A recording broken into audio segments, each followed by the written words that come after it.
Hello സുഹൃത്തുക്കളെ, ഞാനിപ്പോൾ നിൽക്കുന്നത് നമ്മുടെ ഏത്തായി ബീച്ചിലാണ് കേട്ടോ. ഒരു നാട് മൊത്തം കടലിൻ്റെ അടിയിലായ കാഴ്ചകൾ ഞാൻ ഓൾറെഡി പങ്കുവെച്ചിട്ടുണ്ടാവും നിങ്ങളുടെ മുന്നിൽ. ഇപ്പോൾ ഞാൻ വന്നിട്ടുള്ളത് അന്ന് കാണിച്ച പല വീടുകളും നിങ്ങൾക്ക് ഇന്ന് കാണിച്ചു തരാൻ വേണ്ടിയിട്ടാണ്. അപ്പോൾ ആ കടലെടുത്ത് പോയ അത്രയും രൂക്ഷമായുള്ള അവസ്ഥ നിങ്ങളിലേക്ക് എത്തിക്കാൻ വേണ്ടിയിട്ടാണ് ഇന്നും ഞാനിവിടെ വന്നിട്ടുള്ളത്. അപ്പോൾ ആദ്യം നമ്മൾ കാണാൻ പോണത് വല്യമ്മേരെ വീടാണ്. കഴിഞ്ഞ വട്ടം വന്നപ്പോൾ വല്യമ്മേരെ വീടിൻ്റെ ഉള്ളിൽ നിന്നിട്ട് നമ്മൾ വീഡിയോ എടുത്തിട്ടുണ്ടായിരുന്നു. ഇന്നത്തെ അവസ്ഥ അങ്ങനെയല്ല, ഒരുപാട് മാറി. അപ്പോൾ ഇതിന് മുന്നേ ഒരു വർഷം മുന്നേ ഞാൻ വന്നിട്ട് എടുത്ത വേറൊരു വീഡിയോ കൂടി ഉണ്ട്, അതും കൂടി കാണിച്ചു തരാം. ഇവിടുത്തെ ആളുകളെക്കുറിച്ചും ഇവിടുത്തെ കടൽ ഈ വീടുകൾ എടുത്ത് പോയതിനെക്കുറിച്ചും അങ്ങനെ പുറത്തേക്ക് അങ്ങനെ വന്നിട്ടില്ല, കാരണം അതിനെക്കുറിച്ച് പറയാനായിട്ട് ആരുമില്ല. അപ്പോൾ അധികാരപ്പെട്ടവരും എല്ലാവരും ഇതൊന്ന് കണ്ടിരിക്കണം, അങ്ങനത്തെ ഒരു മെൻറ്റാലിറ്റിയാണ് ഞാൻ വന്നത് കേട്ടോ. കാരണം അടുത്ത ജനറേഷൻ വരുമ്പോൾ ആർക്കും അറിയില്ല ഇങ്ങനൊരു സംഭവം ഉണ്ടായിരുന്നു. കാരണം ഇതിപ്പോൾ കടലെടുത്ത് പോയിട്ട് ഇതൊരു ബീച്ച് മാതിരി, സാധാരണ ഒരു ബീച്ച് മാതിരി ആവും. പക്ഷെ ഇവിടെ ജനിച്ച് ജീവിച്ച് വളർന്ന ഒരുപാട് പേരുണ്ട്, എല്ലാവരും ഇട്ടുപോയി. കാരണം നരകമായി മാറി ഈ ഒരു ഏരിയ. നമുക്ക് എല്ലാ വിഷയിലും കാണാം. കമോ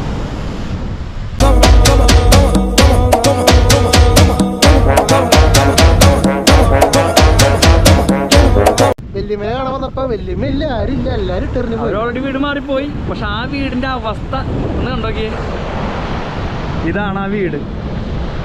അങ്ങോട്ട് പോയി നോക്കാം. ഞാനൊക്കെ പണ്ട് ഓടിക്കളിച്ചു പറഞ്ഞ സ്ഥലത്ത് ഇപ്പൊ നിക്കണതേ ഫുള്ള് കടലാ. ഇത് നോക്കി നിങ്ങള്, ഇപ്പൊ വീടിന്റെ ബാക്കില് കടലാണ്. ഇവിടുന്ന് 90 മീറ്റർ 90 ഏക്കർ എത്ര? ഇവിടെ നിന്ന് അങ്ങോട്ട് ഓരോ ഏക്കർ ഉണ്ടായിരുന്നു ഭൂമി അങ്ങോട്ട്. ഇപ്പൊ മൊത്തം പോയി, ഫുള്ള് പോയി. വീടൊക്കെ ഇതാണ് ഇപ്പൊ വീടിന്റെ അവസ്ഥ നോക്കിയേ. ഇത് കണ്ണഞ്ഞാന്റെ റൂമാണിത്. നോക്കിയേ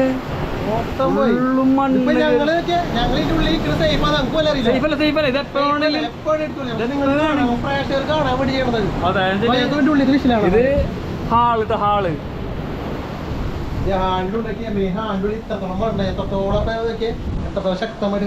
നോക്കിയേ, മണ്ണ് കയറി നിക്കണ പോകെ.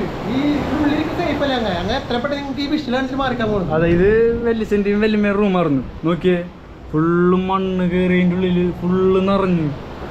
എന്ത് ഭയാനകമായിട്ടുള്ള അവസ്ഥ അല്ല ഇതൊക്കെ. ഇത് വേറൊരു വിസിറ്റിംഗ് റൂമായിരുന്നു, ഇതൊരു റൂമായിരുന്നു. അപ്പുറത്ത് ആ കാണുന്നത് ആ ഡോറിന്റെ അപ്പുറത്തേക്ക് അടുക്കളയായിരുന്നു.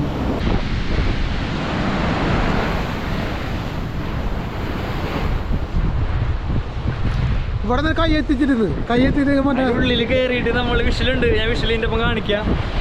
ഇന്ന് ഈ കടലിന്റെ അവസ്ഥ ഇങ്ങനെ. ഓക്കെ, വീട് പൂർണ്ണമായിട്ട് തകർന്നു പോയി.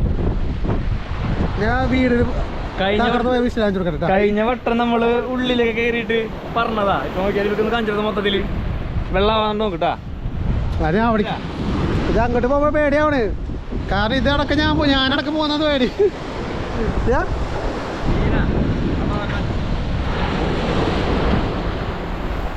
ആ വീടിന്റെ മറ്റേ അടുക്കളയുടെ ഭാഗമൊക്കെ ആയിരുന്നത്.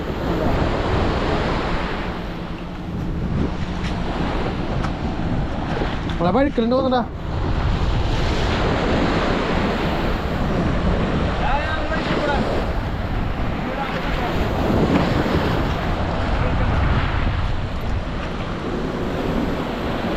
വീടിന്റെ തൊട്ട് ബാക്കിലേക്ക്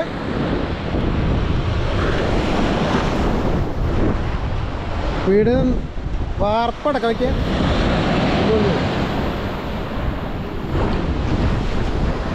വാർപ്പടക്കം ഇടിച്ചു പൊളിഞ്ഞ. അപ്പൊ ആ വീടിന്റെ മേലെ നിൽക്കുന്നു, തൊട്ടടുത്ത് കടല് കട.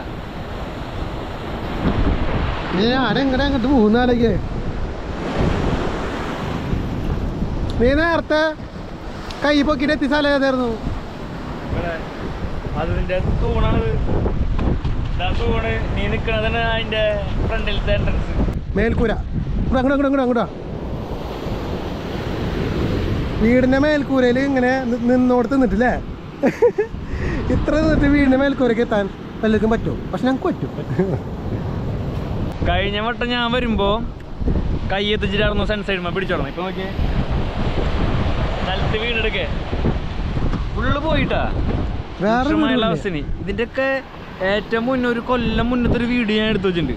അതും കൂടി ഇതിനൊപ്പം കാണിക്കാം. അപ്പൊ നിങ്ങൾക്ക് കൃത്യമായിട്ടുള്ള ഒരു അവസ്ഥ മനസ്സിലാവും.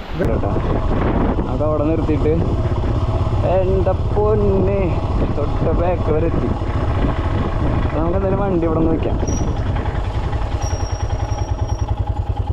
വണ്ടി ഇവിടെ വെച്ചിട്ട് നൈസായിട്ട് ഒന്ന് ഇങ്ങോട്ട് പോയി വെക്കാം. ഓക്കെ, അപ്പോൾ നമ്മുടെ ഹിമാലയൻ ഇവിടെ പാർക്ക് ചെയ്തിട്ടുണ്ട്. ഇതന്നെ വല്യമ്മയുടെ വീട്. പണ്ടൊക്കെ ഞാൻ കുട്ടിക്കാലത്ത് കുറേ വന്ന് നിന്നുള്ളതാണ് ഇവിടെയൊക്കെ. അപ്പോൾ അന്നൊക്കെ എൻ്റെ പൊന്നെ ഇത് കാണുമ്പോൾ എനിക്ക് ഭയങ്കരമായിട്ട് ഇതാവണ്. കടലൊന്നും ഇവിടെ ഒന്നല്ലായിരുന്നു. ഇതൊക്കെ എൻ്റെ മോനെ ഇവിടെയൊക്കെ ഗംഭീര വലിയ ഭിത്തിൻ്റെ അന്നാണ്. ഭിത്തിയൊക്കെ പോയിട്ട് ഇങ്ങനെ അയ്യോ നോക്കൂ ഗൈസ്, ഇതാണ് ഇവിടുത്തെ അവസ്ഥ. അയ്യോ കാണുമ്പോ പേടിയാവണ്.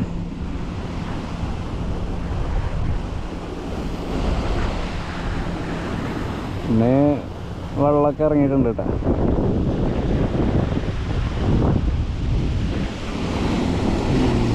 നമുക്കെന്തായാലും അങ്ങോട്ട് പോവാം. വണ്ടി നേരെ എടുത്തിട്ട് നമുക്ക് അവിടേക്ക് പോകാണ്ട് അവിടുത്തെ കാഴ്ചകൾ കാണാം.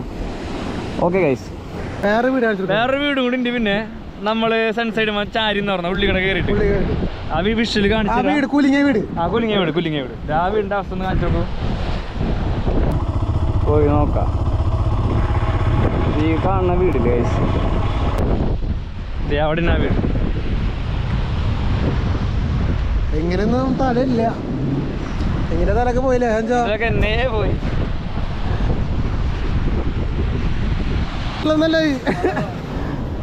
അതൊക്കെ അതിനുള്ളിൽ സൂക്ഷിച്ചിട്ടൊക്കെ ഇടിഞ്ഞൊക്കെ പൊളിഞ്ഞിരിക്കണ. ഈ കാണുന്ന വീടില്ലേ ഇത് കാണുമ്പോ എനിക്ക് നമ്മ അല്ല ഷെഡല്ലേ, ഷെഡിലിരിക്കണ പോലെ.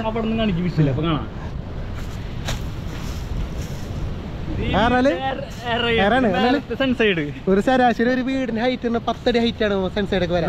ആ സൈഡ് നോക്കിയേ 5 അടി 5 അടിത്തോളം മുന്നിൽ പോയി. 5 അടിത്തോളം മണ്ണ. ഒരു ഗ്രാമം മൊത്തം കടലിന്റെ അടിയിൽ പോയി. അങ്ങനെ പോയി എന്ന് പറയുമ്പോ എന്താണ് തെളിവെന്ന് നിങ്ങൾക്ക് ചിലപ്പോ തോന്നായിരിക്കും. കാരണം ഇപ്പോഴത്തെ അവസ്ഥ കണ്ടു കഴിഞ്ഞാൽ ഒന്നും മനസ്സിലാവില്ല. നോർമൽ ഒരു കടലിന്റെ തീരം അങ്ങനെ തോന്നുള്ളൂ. പക്ഷേ ഇവിടെ വന്ന് കണ്ട് ഇവിടെ പരിചയമുള്ള ആൾക്കാർക്ക് കൃത്യമായിട്ട് മനസ്സിലാവും. ഇപ്പോഴത്തെ ജനറേഷനിൽ പിള്ളേർക്ക് ആർക്കും അറിയില്ലല്ലേ അന്നത്തെ വീട്. ഞാൻ ഉള്ളിൽ കയറി കളിച്ച വീട്. ഉള്ളില് അന്ന് ഞാൻ കയറിയപ്പോ കുലിങ്ങിയതായിരുന്നു. അതെ അതെ, ഈ വീടാ കുലിങ്ങിയത് ഞാൻ കയറിയപ്പോ. എന്തായാലും നമുക്ക് അറിയാം, എന്തായാലും അറിയായിരുന്നു. പക്ഷെ ആ വീടിന്റെ അവസ്ഥ ഒന്നുമില്ലപ്പോ. ആ വീട് ഒരു ഓർമ്മയായി. ആ പറമ്പും ആ വീടിന് ഓർമ്മയില്ല. ആ പറമ്പ് ഇല്ല. പിന്നെ ഒരു കാര്യം സഞ്ചി അവിടെ നിൽക്കല്ലേ, അടി പോവും. അതിന്റെ ആ സൈഡ് എങ്ങനെ നോക്കിയാ ഉണ്ടാ ഫുള്ള് കടലെടുത്ത് പോയിരിക്കണ സ്ഥല. പെട്ടെന്ന് താഴ്ന്നു കൂടെ അവിടെ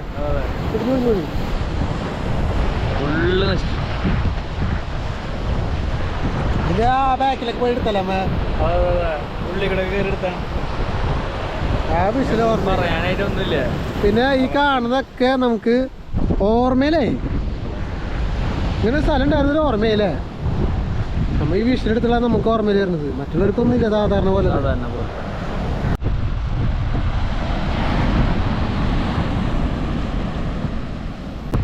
അപ്പോ ഈ എന്നോട് പറയാനുള്ളത് ഇതാണ് അവസ്ഥ. ഇവിടുത്തെ ആളുകളും ഇല്ല, ഒന്നുമില്ല. നാട് നരകം ആയി മാറി. അതിൻ്റെ കാഴ്ചകൾ നമുക്ക് ഉൾക്കൊള്ളാൻ പറ്റും. കാരണം നമ്മൾ ഒരുപാട് ഇവിടെ വന്ന് നിന്നിട്ടുള്ളതാണ്. ബാക്കിയുള്ളവർക്ക് പറയുമ്പോൾ അത് ഉൾക്കൊള്ളാൻ പറ്റില്ല. സാധാരണ ഒരു സംഭവന്മാരാവും. കടൽ എന്തോരം കയറി വന്നു എന്നുള്ള വിഷ്വല് എല്ലാം നമ്മുടെ കയ്യിലുണ്ട്.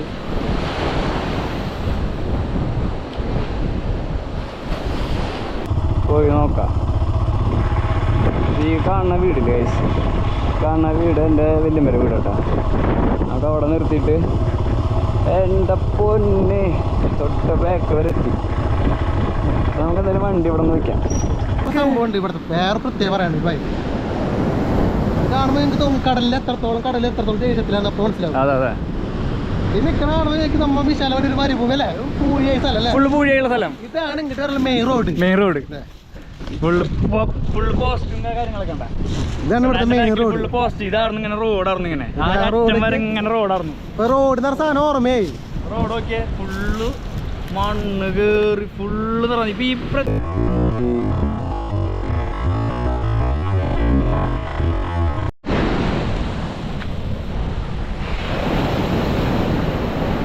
അനുവേട്ടെ ഇപ്പൊ കടല് കാണുമ്പോ എന്തൊക്കെ തോന്നണ്? 2 റോഡ് ഉണ്ടായിരുന്നു നമ്മുടെ ഇതിലല്ലേ, ഓർമ്മയില്. ഞങ്ങളുടെ ഓർമ്മയില് 2 റോഡ് കടലിലുണ്ടായിരുന്നു, ഒരു റോഡ് ഇപ്പുറത്തും ഉണ്ടായിരുന്നു. ഇപ്പൊ ഒന്നുമില്ല, ഒന്നുമേ ഇല്ലേ.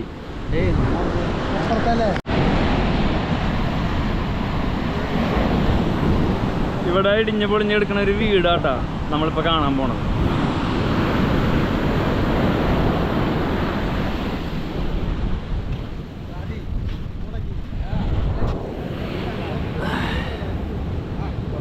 നമ്മളിവിടെ വന്നിട്ടൊരു വീഡിയോ എടുത്തിട്ടുണ്ടായിരുന്നു ആദ്യം. ഈ ഭാഗത്തൊരു എന്താ പറയുക, തിമീങ്കലം വന്ന് അടിഞ്ഞിട്ട് ഉണ്ടായിരുന്നു കാലങ്ങൾക്ക് മുന്നേ. അപ്പോൾ ആ ടൈമിലൊക്കെ ഈ വീടിൻ്റെ തൊട്ടടുത്ത് തന്നെയായിരുന്നു കടൽ നിന്നിരുന്നത്, കാരണം കയറി വന്നിട്ടേ. ഇപ്പം ആ വീടിൻ്റെ അവസ്ഥ ഇതൊക്കെയാണ്.